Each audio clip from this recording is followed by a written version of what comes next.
Okay, before we get into this, if you've ever smoked weed with friends, sat in a circle, passed left, contributed money, made sure no one dominated the roller, okay then, imagine that never happened. Imagine you and your fave influencer just streamed that up last week. Because you didn't. THC taking social norms are deep-rooted. Way before exotic delivery menus and triangle dispensaries existed, cannabis culture blossomed in underground pockets all over the country. Jazz clubs, specifically. Have you ever wondered where cannabis smoking slang started? Why we say pass instead of hit? Who decided the playlist? Well, let's find out.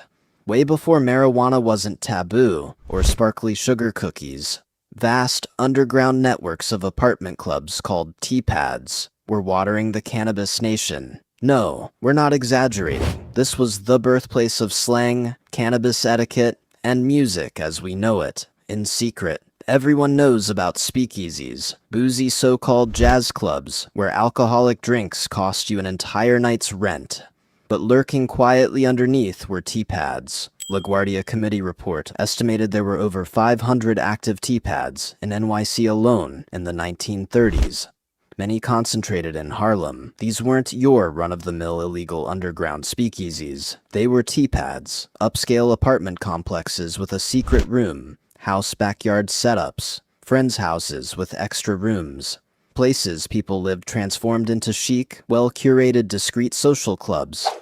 Police were cracking down left and right, so patrons developed an entire language of code words. Tea became the universal term for cannabis. Want to invite someone over for tea at your local teapad? Semi-solid plausible deniability. Someone walks in, oh, we were having a tea party. Folks even developed fun names like Gage, Muggle, Muta, and Reefer.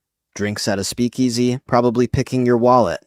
Drinks at a teapad, reasonably priced. A pre-rolled stick would run you 15 to 20 cents. That quarter paid for the suggestion of food, hot tea, your entry fee, and hours of music. Music you got to enjoy while you casually referred to yourself as a viper, not a customer. Viper, in turn, stemmed from the distinct hissing noise one produced taking fast hits from a tight, unfitted joint in a teapad room. Picture yourself in a small, dark room with velvety curtains, a phonograph in one of the corners, where jazz chords are followed by nothing but shh hiss noise. There you have it, Viper. Teapads literally invented the concept of circle etiquette. Unspoken rules dictated that one has to pitch in or share their stash. You rotate in turns, keep your cool, and never monopolize the rotating order.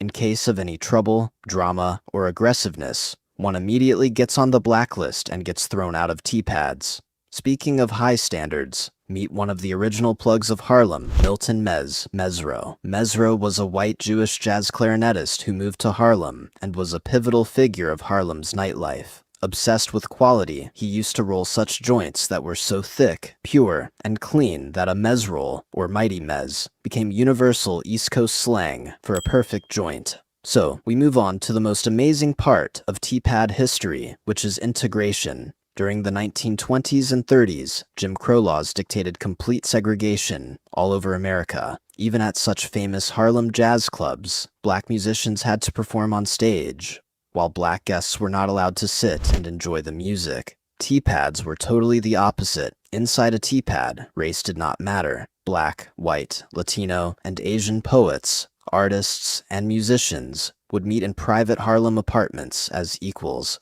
It was one of the few places in 1920s America where social boundaries dissolved entirely. Teapads weren't merely lounges, they were incubators for music history. Legends of jazz were coming from their gigs to jam and write songs till morning. Teapads nurtured an offshoot of jazz music popular in the 1930s, referred to as Viper songs. Iconic artists created songs about Teapads culture, such as Cab Calloway, That Funny Reefer Man, Louis Armstrong, Muggles, Fats Waller, Viper's Drag, and Sidney Bechet, Viper Mad. The most notable thing about Vipers is that they did not tolerate heavy drinkers. They used to refer to such people as bottle babies.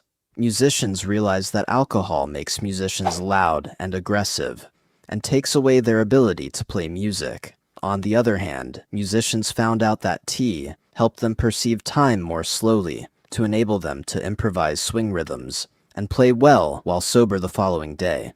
In the late 1930s, government propaganda started painting Teapads as violent and dangerous places of chaos and mayhem. However, Mayor Fiorello LaGuardia wanted scientific data on the issue, so he hired a large group of sociologists and secret policemen to investigate Harlem's Teapads for years. The LaGuardia Committee report, published in 1944, destroyed all government propaganda. Investigators found out that Teapads are peaceful and relaxing social clubs. There was no violence or crime associated with usage, and that the culture was only based on community and relaxation. So next time you're chilling out with your buddies, playing music and passing to the left, remember that you're partaking in a 100-year-old heritage passed on from the Harlem Vipers of the 1920s. If you enjoyed this in-depth look at lost history, give us a thumbs up, subscribe, and drop a comment on which historical subculture we should delve into next. And please, do not start your next session without me. Peace out.